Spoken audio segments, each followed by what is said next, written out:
Živjo, kako ste kaj? Približuje se noč čarovnic in to je idealna priložnost za ponovno ustvarjanje.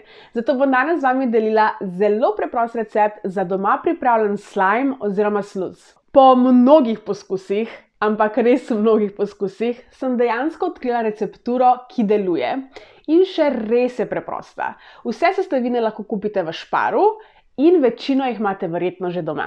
Potrebovali boste 120 gramov belega lepila za papir, tekstil in les, 2 žlici pene za britje, 1 žlico sode bikarbone, 3 žlice tekočine za leče oziroma fiziološke raztopine, 2 žlici detergenta za strojno pranje perila, 1 polovica žlice olja, barvilo za živila, stare kozarce za vlaganje in dekoracijo. Čas je za ustvarjanje, oziroma predtem se bom še malo bolj vživela v celotno tematiko.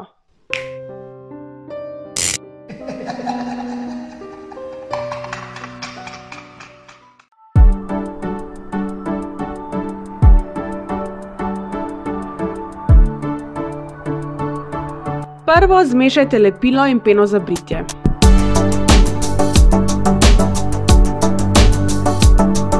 Nato dodajte barvilo.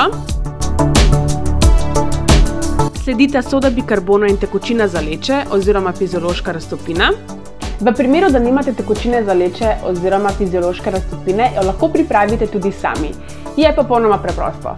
Potrebovali boste 1 liter vode in točno 9 gramov soli. Vodo zavrete, dodate sol, počakate, da se raztopi in potem počakate, da se celotna raztopina shladi. In vaša fiziološka raztopina je pripravljena. In potem detergent. Opazili boste, da se tukaj začne sama konsistenca mešanice spreminjati. Mešajte toliko časa, da se spremeni v sluzasto kepo. Za konec pa dodajte olje, ki bo poskrbelo, da se sama sluz ne bo preveč sprijemala na vaše roke. In to je to, vaša sluz je končana. Najbolje je, da jo ohranite v steklenih kozarcih, zato da se ne izsuši. Za piko na i pa še malo popestrite vaše kozarčke. To bo to za danes. Upam, da vam je video bil všeč. Od spodaj v komentarju pa zapišite, če se boste preizkusili v izdelavi sluzi. Hvala za ogled in se gledamo naslednjič. Adijo!